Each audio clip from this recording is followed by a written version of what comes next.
mananatili tayo sa presensya ng ating Panginoon. Amen po? Amen. Amen. Hallelujah. Purihin ang Diyos sa ating mga buhay dahil nitong mga nakaraang araw ay binagyo po tayo literal. Amen po. Pero salamat sa Panginoon dahil nandito po tayo malakas, masigla at tayo magpupuri sa ating Panginoon. Amen po. Amen. Dahil ang Diyos po ay siyang nag-iingat at nagproprotekta sa ating mga buhay. Purihin po ang Panginoon Diyos. Sa oras po na ito, ang ating pong pag-aaralan is makukuha po natin sa Ikalawang Hari po, chapter 5.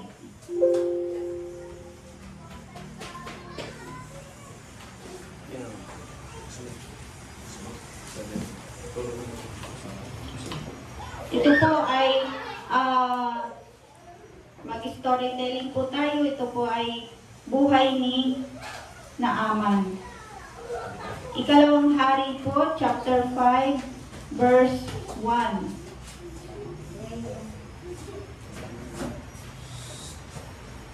Basahin po muna natin bago po tayo ay manalangin. Pinagaling ang itong ni Naaman. Kung may mga Bible po kayo, pwede niyo po akong samahan. Tayo po ay magbasa.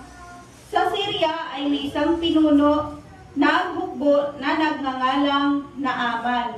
Mataas ang pagtingin sa kanya ng hari sapagkat sa pamamagitan niya, pinagtatagumpay ni Yahweh ang Syria sa mga labanan. Si Naaman ay isang magiting na mandirigma, ngunit siya'y may sakit na ketong. Minsan, ang mga taga-Syria ay nakabihag ng isang dalagitang Israelita. Naging katulong ang dalagitang ito ng asawa ni Naaman. Sinabi nito sa kanyang Panginoon, kung ang asawa ninyo ay lalapit sa propeta na nasa Samaria, tiyak na pagagalingin siya ngayon. For, nang marinig ito ni Naaman, pumunta siya sa hari at ibinalitas at ang sinabi ng dalagang Israelita. Sinabi naman ng hari, sige, pumunta ka at magpapadala ako sa iyo ng sulat para sa hari ng Israel. Pumunta nga si Naaman na may dalang 350 kilong pilak, 6,000 pirasong ginto at 10 magagarang kasautan. Dala rin niya ang sulat para sa hari ng Israel. Ganito ang sabi sa sulat. Mahal na hari, ang may dala nito ay si Naaman na aking lingkod. Nais ko sanang pagalingin mo siya sa kanyang ketong. 7 po, nang mabasa ito ng hari ng Israel, pinunit niya ang kanyang damit at sinabi, ako ba'y Diyos na maaaring pumatay at bumuhay? Bakit sa akin niya pinapunta ang tao ito para pagalingin sa kanyang sakit? Baka naman humahanap lang siya ng dahilan para magdigmaan kami. Nang mabalita ni Eliseo ang ginawa ng hari, ipinasabi niya, bakit kayo nababahala? Papuntahin ninyo siya sa akin upang malaman na may propeta rito sa Israel. Chapter 9 po. Nalaman ito ni Naaman, kaya sumakay siya sa kanyang karwahe at pumunta sa bahay ni Eliseo. Kasama ang marami niyang kawal na nakasakay sa kabayo at mga karwahe. Ipinasabi sa kanya ni Eliseo, pumunta ka sa ilog Jordan, lumubog ka ng 7 beses at magbabalik sa dati ang iyong katawan. Gagaling ang iyong ketong. Nang marinig ito, galit na umalis si Naaman. Sinabi niya, akala ko pa na may sasalubungin niya ako, tatayo sa harap ko, tatawagin ng Diyos niyang si Yahweh at ikukumpas ang kanyang mga kamay sa tapat ng aking ketong at pagagalingin niya. At bakit hindi na lang sa mga ilog Damasco tulad ng Abana at ng Farfar na mas malinis kaysa alinmang ilog sa Israel? Hindi ba pwedeng doon na lang ako maligo para gumaling? Ngunit lumapit sa kanya ang kanyang mga lingkod at sinabi, Ginoo, kung mas mahirap pa riyan ang pinapagawa sa inyo ng propeta, di ba't gagawin ninyo yon? Gaano pa iyang pinaguhugas lang kayo para luminis? Kaya pumunta rin si Naaman sa ilog Jordan at nagluglob ng 7 beses gaya sa pinagbibilin ng propetang si Eliseo. Nagbalik nga sa dati ang kanyang laman at kuminis ang kanyang balat tulad ng kutis ng bata. Si Naaman at ang kanyang mga kasama ay bumalik kay Eliseo. Sinabi niya, "Ngayon napatunayan kong walang ibang Diyos sa ibabaw ng lupa kundi ang Diyos ng Israel. Narito, pagdamutan ninyo itong aking nakayanan." Ngunit sinabi ni Eliseo, "Saksi si Yahweh, ang buhay na Diyos na aking pinaglilingkuran. Hindi ako tatanggap ng kahit ano."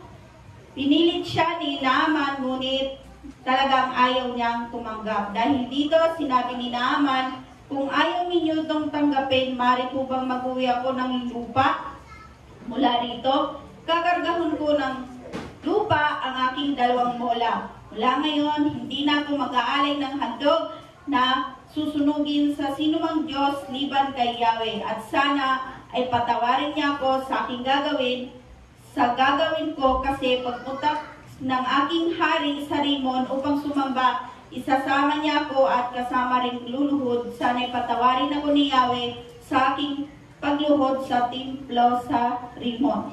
Sinabi sa kanya ni Eliseo, "Humayo kang payapa." Amen. Purihin po ang Panginoon sa kanyang pagkabasa ng kanyang mga salita. Tayo po muna tumayo upang manalangin. Yes, Lord. Hallelujah. Salamat nga po, Panginoong Diyos, sa oras na ito, Panginoon, na kami po, Diyos, ay malayang mag-aral, magbulay-bulay ng iyong mga salita, Panginoong Diyos, Ama. O Lord God, pangunahan niyo po kami ng iyong Santong Espiritu, Lord God. Ituro niyo po sa aming mga buhay ang nais niyo pong ipabatid, O Diyos, na iyong mga salitang ito sa aming buhay. O Lord, gamitin niyo lamang po kong tungtungan, mensahe, O Lord God, at kayo po ang magsalita sa aking buhay.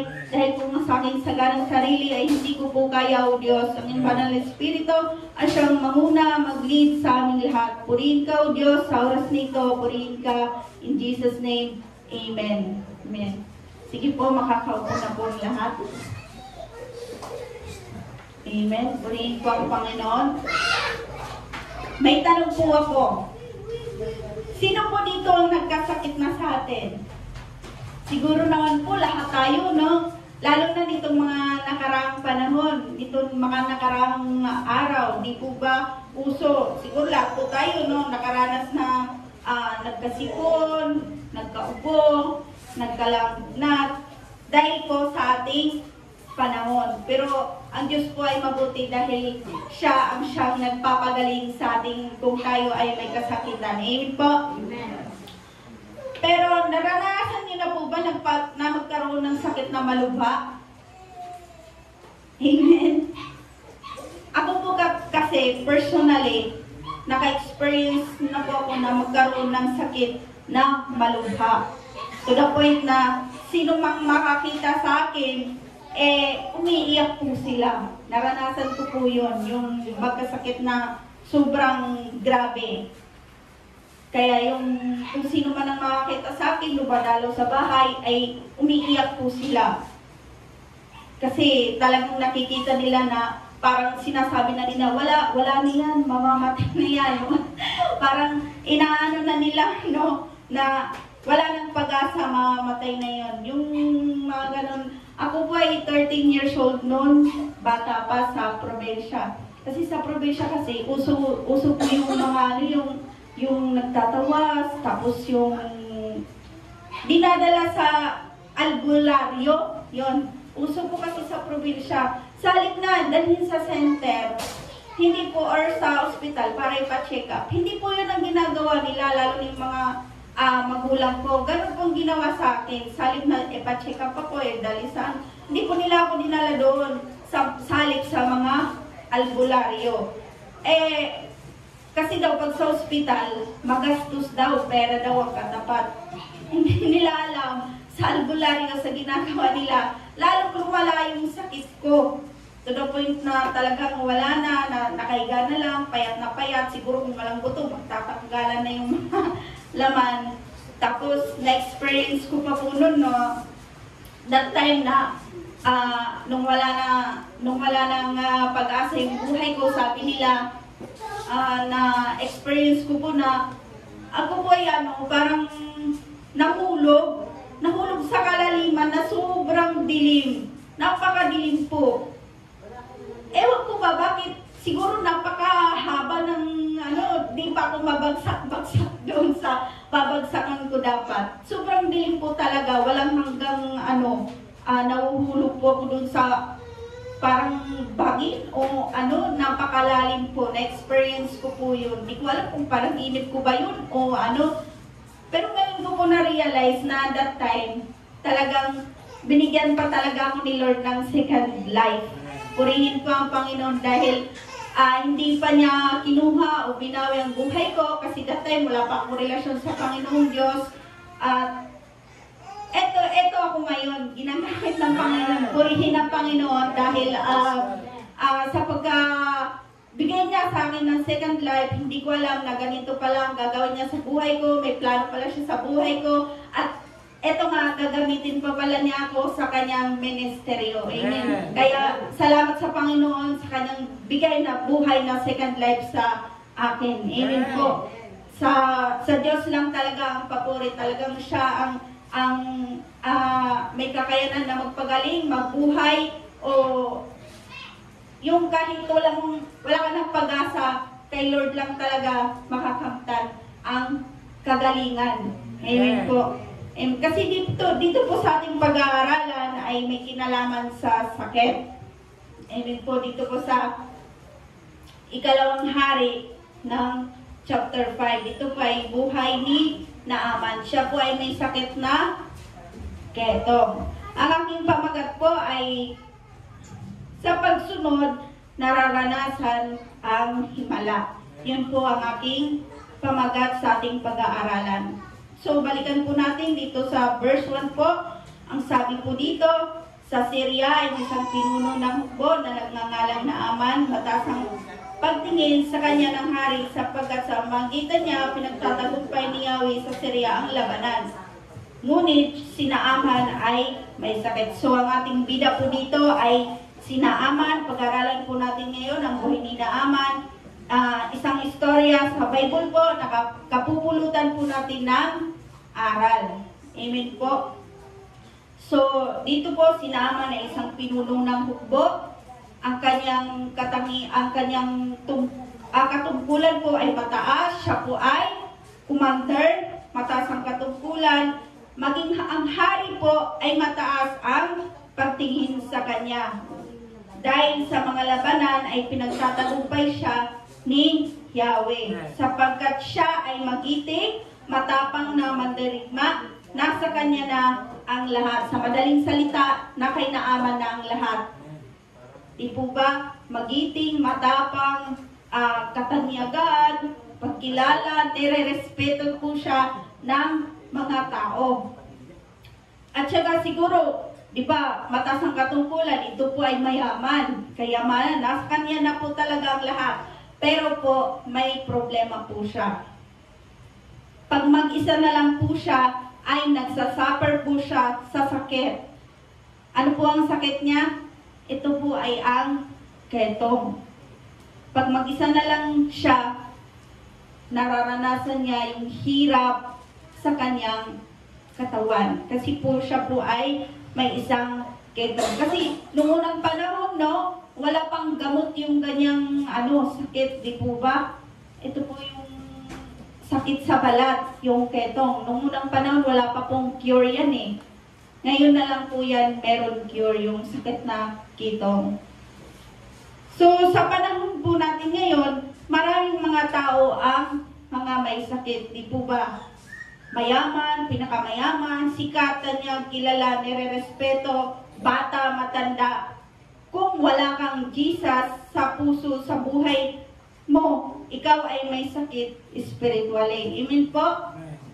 Amen? Na ang makakapagpagamot or makakapagpagaling lang is si Jesus lang. Jesus can cure. Ito ay ang kasalanan ng mga tao na tanging ang makakapagpagamot lang at makakapaglinis ay ang ating Panginoong Jesus.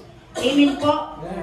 So, magpatuloy po tayo dito po sa verse 2. Ang sabi po dito, Minsan may taga-Syria, minsan ang mga taga-Syria ay nakabiyag ng isang dalagitang Israelita. Naging katulong ang dalagitang ito ng asawa ni Naaman. So, may dalagita pong nabihag mula sa Israel. Itong mga taga-Syria po. At ito ay naging katulong ng asawa ni Naaman po. Hindi po dito pinangalanan yung dalagita, basta dalagita lang po. At tingnan po natin kung ano po ang magiging role ng dalagitang ito. Dito po sa verse 3, sinabi nito sa kanyang Panginoon, kasi naging katulong po siya ng asawa ni Naaman. Ang sabi po niya sa asawa ni Naaman, kung ang asawa ninyo ay lalapit sa propeta na nasa Samaria, tiyak na pagagalingin siya niyon. Nang marinig ito ni Naaman, pumunta siya sa hari at ipinalita ang sinabi ng dalagitang ito. Take note po ito pong dalagita ay binihag po, no? Binihag po at ginawa po siyang alila o katulong ng asawa ni Naaman po. So, ang sabi po ng dalagitang ito, kung ang asawa ninyo ay lalapit sa propeta na nasa Samaria, tiyak na papagalingin siya niyon. So, itong dalagita ay nagbigay ng hope kay Naaman, no?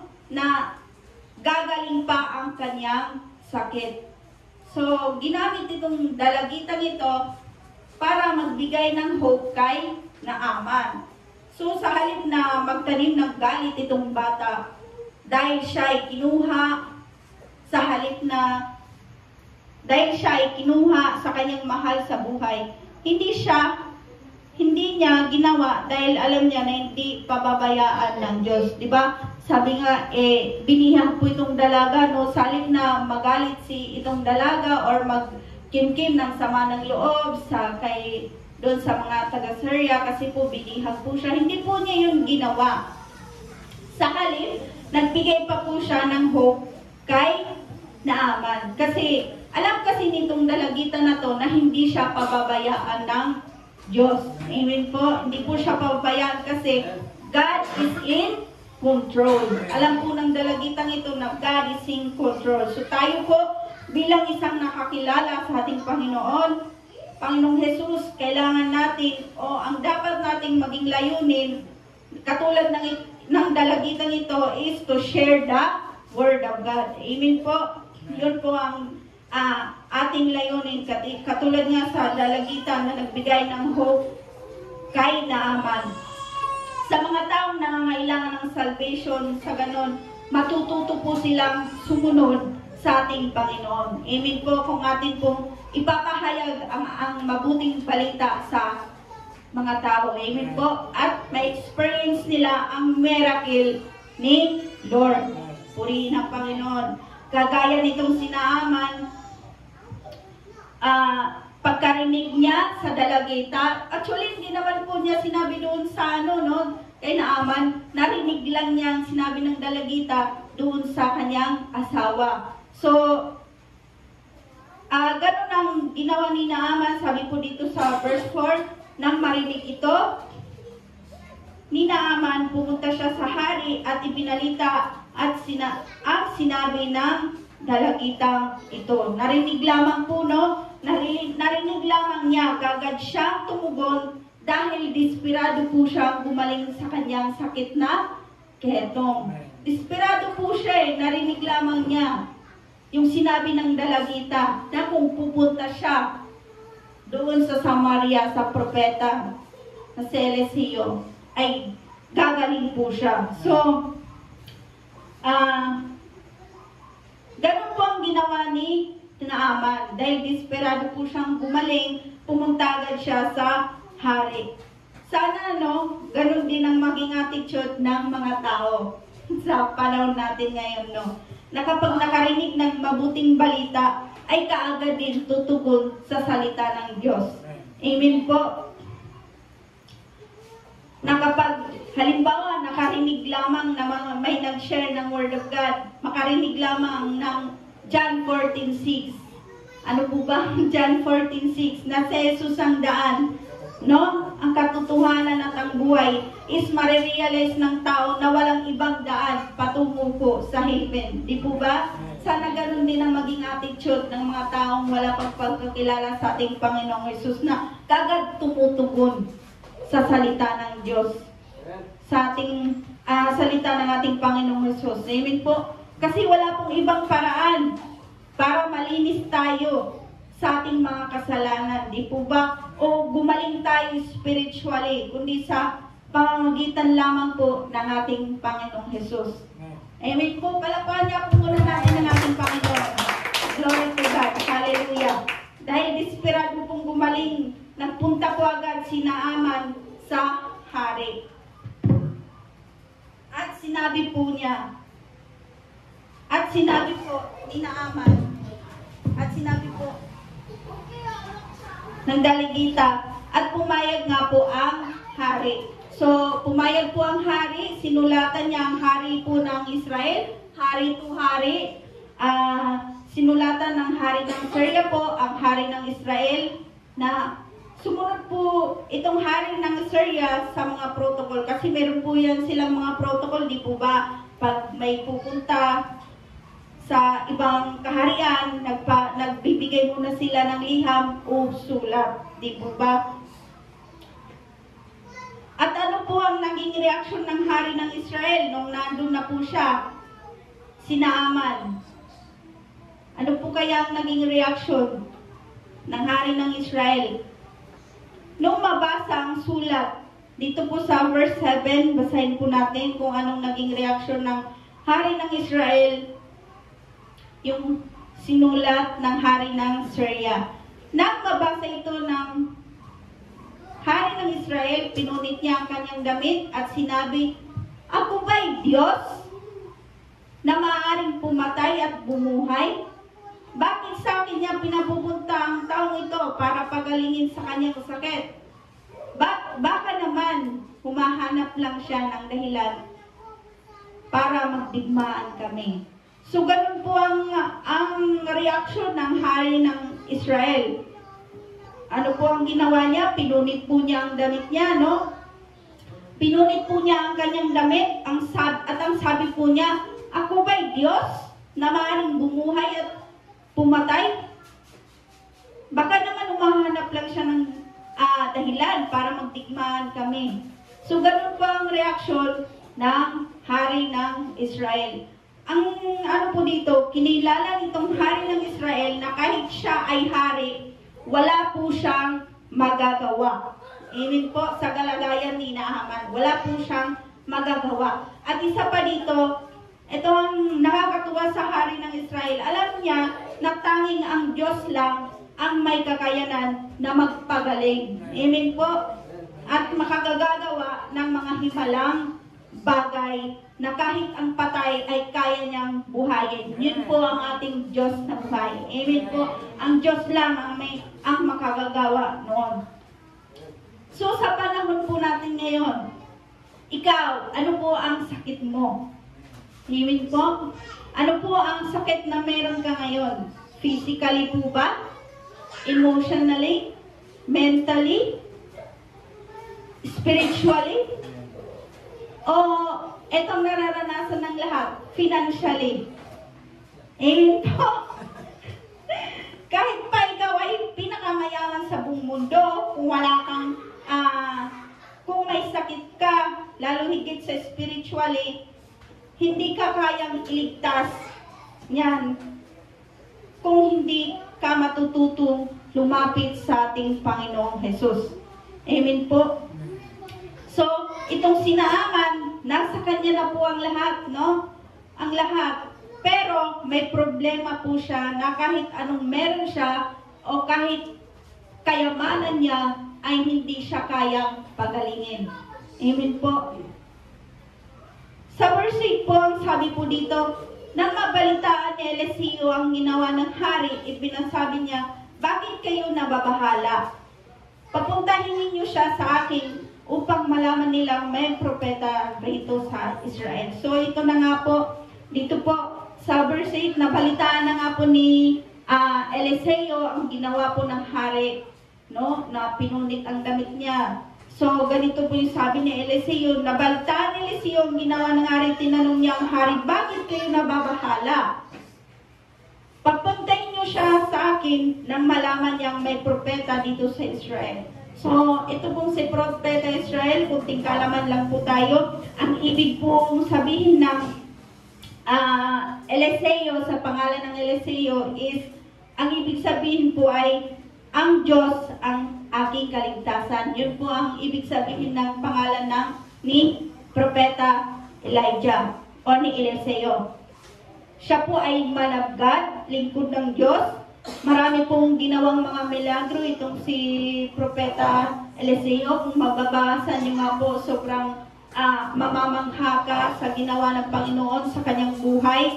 Siya din po ang nakagawa na yung palakol ay palutangin sa tubig, no? So marami pong mga himala at bumuhay din po siya ng patay. Ito po yung pagkagamit sa kanya ng ating Panginoong Diyos. Sobrang malakas ang ginamit po siya ng ating Panginoon. So, nung malaman niya ito ni Naaman, ay kagad siyang pumunta sa bahay ni Eliseo kasama ang kanyang mga kawal. Kasi maraming kasama itong si Naaman nung nagpunta sa Israel. At nung nandun na sila sa bahay ni Eliseo, pinasabi niya na pumunta ka sa ilog Jordan. So itong si Eliseo ay nandun sa bahay ni Naaman, no? At tapos, sabi po dito ni Eliseo, hindi naman po siyang nagsabi, nagbigay lang po siya ng messenger. Ang sabi po, pumunta ka sa ilog Jordan, lumugbog ka ng 7 times, at babalik sa dati ang iyong katawan, gagaling ka sa Kedom. So, ipinasabi lamang po ni Eliseo, nagpadala po siya ng messenger, dinalang niya sa messenger or sa panahon natin ngayon siguro sa chat, sa text. No, ganun lang ang ginawa ni Eliseo. Nasa halip na harapin niya si Naaman, hindi niya po hinarap, bagkos nagpadala lang siya ng mensahe at yun nga, ang sabi niya ay pumunta sa ilog Jordan at lumubog ng 7 times. So, ibig sabihin po dito, hindi niya hinarap si Naaman, nagpadala lang siya ng messenger sa kay Naaman po. Sa tingin niyo po, ano ang reaction ni Naaman? Nung messenger lang ang pinadala niya. Sa verse 11 po, basahin po natin. Ito po yung reaction ni Naaman nung hindi po siya hinarap ni Eliseo. Verse 11, Nang marinig ito, galit na umalis si Naaman. So, nagalit po siya kasi hindi po siya hinarap, no? Sinabi niya, akala ko ba na may sasalubungin niya ako, tatayo sa harap ko, tatawagin ang Diyos niyang si Yahweh, at ikukumpas ang kanyang mga kamay sa tapat ng aking kitong, at ako'y pagagalingin niya. So, yun ang expectation ni Naaman.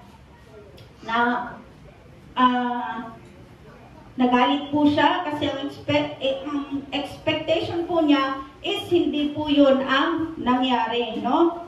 Hindi siya hinarap ng propeta at sabi pa ay pumunta sa ilog Jordan. Doon daw siya maglublob. So, sa tingin ni Naaman po is sobrang parang sa tingin niya is mababa yung pagtingin ng propeta sa kanya. Talagang nakababa ng kanyang pagkatao, no? Kasi hindi po siya hinarap kasi matakin ninyo, commander, pinuno ng hukbo, may katungkulan, tanyag kilala, tapos hindi po siya hinarap. So, ang gusto siguro nitong sinama ay kamayan siya or magbigay pa ng mga parada, no? Sa welcome ni Naaman. So, yung iniisip niyang ganon is hindi po yun ang nangyari. Kasi po, syempre nga, ang ano niya is mataas ang katungkulan niya, ginagalang, nire-respeto, mapero, mayaman, una sa kanya ng lahat. Tapos, ganon lang ang trato sa kanya ni Eliseo, no? So, ibig sabihin po dito yung pride. No? Ang pride o ego niya ay sobrang natamaan. Kaya nga po sabi dito, galit siya na umalis. At halos ayaw pa niyang sundin yung may pinagagawa sa kanya ng propeta. Nagrereklamo pa po siya at namimili. Bakit dito po sa 12? Bakit hindi na lang daw sa ilog ng Damasco tulad ng Abana, Farpar, na mas malinis kaysa alinmang ilog sa Israel? Hindi ba pwedeng doon na lang ako maligo para gumaling? So, namimili talaga po itong si Naaman, no? Kasi, syempre, alam niya yung mga magagandang view at mga malilinis. Bakit hindi na lang daw siya sa ilog ng Damasco, sa Farfar, or sa Abana, kaysa doon daw sa ilog Jordan, na mas malinis kaysa mga ilog ng Israel. So, andun yung kanyang pagrireklamo, namimili po siya. Parang ayaw pa niyang sundin ang ipinagagawa sa kanya ng propetang si Eliseo. At ang akala pa po niya o ini-expect niya is katulad ng mga, halimbawa yung pinapanood natin sa mga fairy tale na maglalabas ng power si Elijah. Di pa po? Tapos, ipapatong daw niya yung kamay. Yung ikukumpas yun, tada! Ayan na, magaling ka na. So, ganun yung ina-expect nitong si Naaman, no? Kay Propeta Eliseo, para po siya ay gumaling. Pero, hindi po naunawaan ni Naaman na yun po ay ang paraan ng Diyos. Amen po. Yun ang ways ni Lord. Yun ang hindi niya maunawaan. Na kahit ano ka pa man, mayaman ka o mahirap ka, may pinag-aralan wala, pero ang pagtingin ng Diyos sa ating lahat is pantay-pantay. Amen po. So, minsan tayo sa ating mga buhay, dumadaan tayo sa mga pagsubok o mga suliranin para tayo ay lalong lumapit at magpatuloy na sumunod sa ating Panginoong Jesus. Amen po. Sa kanyang banal na layunin. Kahit na gano'n ang nangyari, itong si Naaman ay sumunod pa din. Sumunod pa din po siya sa huli. Sumunod pa din po siya sa pinagagawa sa kanya ni Propeta Eliseo. Tingnan po dito natin sa verse 14. Kaya pumunta rin si Naaman sa ilog Jordan at naglublob ng 7 beses gaya ng pinagbibili ng propetang si Eliseo. So, sumunod po siya. No? Ginawa niya yung inuutos sa kanya ng propeta. Sa kanyang pagsunod, naranasan po ang himalang kanyang pinaka-aasam-asam. Di po ba? Sa pagsunod niya, naranasan niya ang himalang kanyang pinaka-asam-asam na siya ay gumaling sa kanyang sakit na ketong. 7 times po siyang pinalublob. Ang ano ko po dito sa 7 times is yun po ang perfect number of God. Yun po yung pagka-ano ko dito. Nangyari sa kanyang buhay ang imposible. Kaya naman, dineclare niya sa kanyang bibig na dito po sa verse 14, sabi po dito, si Naaman at ang kanyang mga kasama ay bumalik kay Eliseo. Sinabi niya, ngayon, napatunayan kong walang ibang Diyos sa ibabaw ng lupa, kundi ang Diyos ng Israel. So, dineclare po niya sa kanyang bibig. No, sabi po niya, napatunayan kong walang ibang Diyos sa ibabaw ng lupa, kundi ang Diyos ng Israel. Dineclare po niya. Ganun din naman, kailangan gawin din natin yon. Gawin ng tao para maligtas sa kapahamakan ng impyerno. Amen po. Na maniwala o magtiwala sa ating Panginoong Jesus, sumampalataya at sumunod sa kanyang mga salita. Di po ba? Si Naaman, naranasan niya. Sumunod po siya.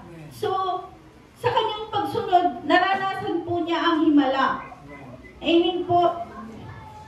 Sabi po dito, tingnan natin sa Romans 10:9.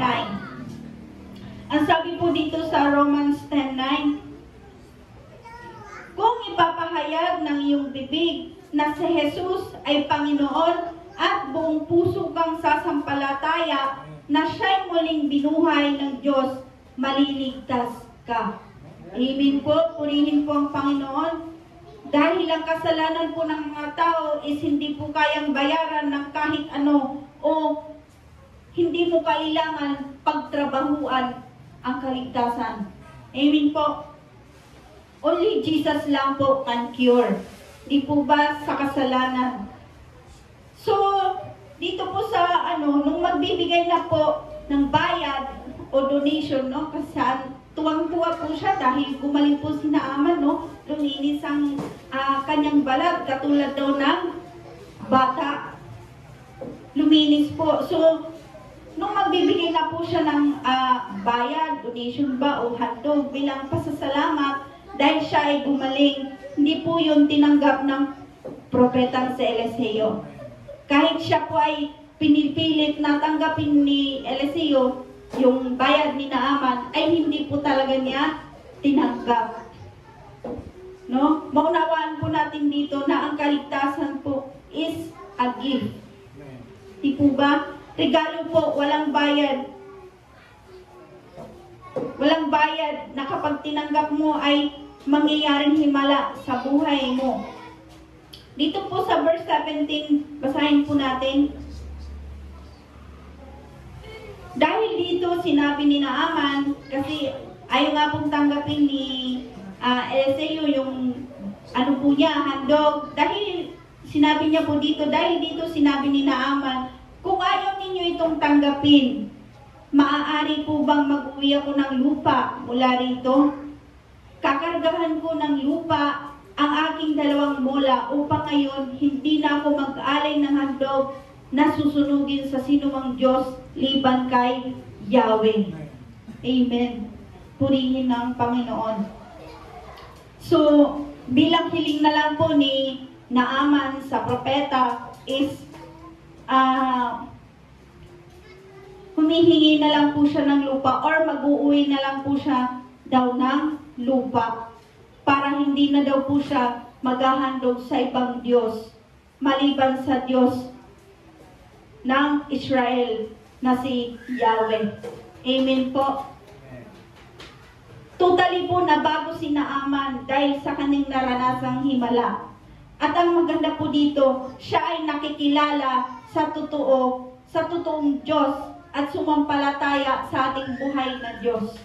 Amen po. Ang Diyos ni Abraham, ni Isaac, ni Jacob, ay yun na ang kanyang pinaniwalaan. Sumampalataya siya sa Diyos nila Abraham. At maging ngayon, ang Diyos nating pinananampalatayanan at sinasamba. Amen po. Yun po ang maganda sa nangyari sa buhay ni Naaman na na-encounter niya si God. So sa ating mga buhay, kapag na-encounter po natin si God, talagang mararanasan natin ang himala at mga pagpapalang bagay sa ating mga buhay. Amen po. Yun po ang Diyos natin ngayon na sinasamba, ay Diyos din ng Israel. Dito po sa verse 18, ang sabi po dito, at sana ay patawarin niya ako sa gagawin ko, kasi pagpunta na aking hari sa Rimon upang sumbamba, isasama niya ako at kasama rin luluhod, sana'y patawarin ako ni Yahweh sa aking pagluhod sa templo sa Rimon. So, dito po sa bandang huli, meron pong nabanggit na forgiveness, no? Pagpapatawad. May forgiveness po. Sa ating mga buhay, ang mahalaga po ay marunong tayong magpatawad. Kasi kung hindi po tayo marunong magpatawad, sakit po ang may dudulot nito sa atin. Di po ba? Kung puno ng galit, sama ng loob, ang puso natin, iniipon mo sa puso mo, kung ikaw ay may sakit, lalo pang madadagdagan ang sakit mo. Di po ba? Kaya matuto po tayong magpatawad. Nabanggit po dito yung forgiveness. No? Matuto tayong magpatawad. Kasi ang galit po ay yan din po ang nagsasanhi ng ating mga kasakitan. Ang pagpapatawad ay may dulot yan na healing. Amen po ba? Naniniwala po ba kayo doon? Ng pagpapatawad ay may dulot na healing. Yan ang regalo sa atin ng Diyos. At kapag tayo po ay nagpapatawad, maganda po ang benefits. Yan. Maganda po ang benefits nito sa ating buhay. Amen po, naniniwala po ba tayo doon? Kapag tayo ay nagpapatawad, maganda po ang may tutulot sa ating mga buhay. Tayo po ay magkakaroon ng kapayapaan, kagalakan sa ating puso. At makukuha po natin dito sa aral is maging mapagpakumbaba po dito. Dito po sa panghuli natin. Matututunan po dito sa buhay ni Naaman is maging mapagpakumbaba. Kasi itong si Naaman, di po ba, nagpakumbaba po siya. Nagpakumbaba po siya. Kasi isa siyang commander, pinuno, o mataas ang katungkulan niya. Nagpakumbaba po siya sa Panginoon. So, ganun din naman po sa ating buhay, matuto po tayong magpakumbaba. Ang sabi po dito sa Kawikaan 22 verse 4, sabi po dito, ang paggalang at pagsunod kay Yahweh at ang kapakumbabaan ay nagbubunga ng yaman, buhay, at karangalan. So, yun po yung benefits ng mapagpakumbaba at ating pagsunod sa ating Diyos na buhay. Magdudulot daw po ng yaman, buhay, at karangalan. Amen po.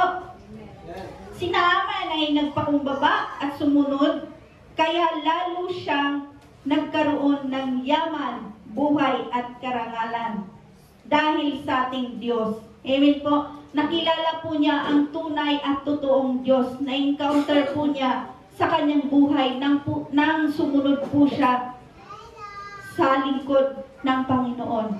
Amen po.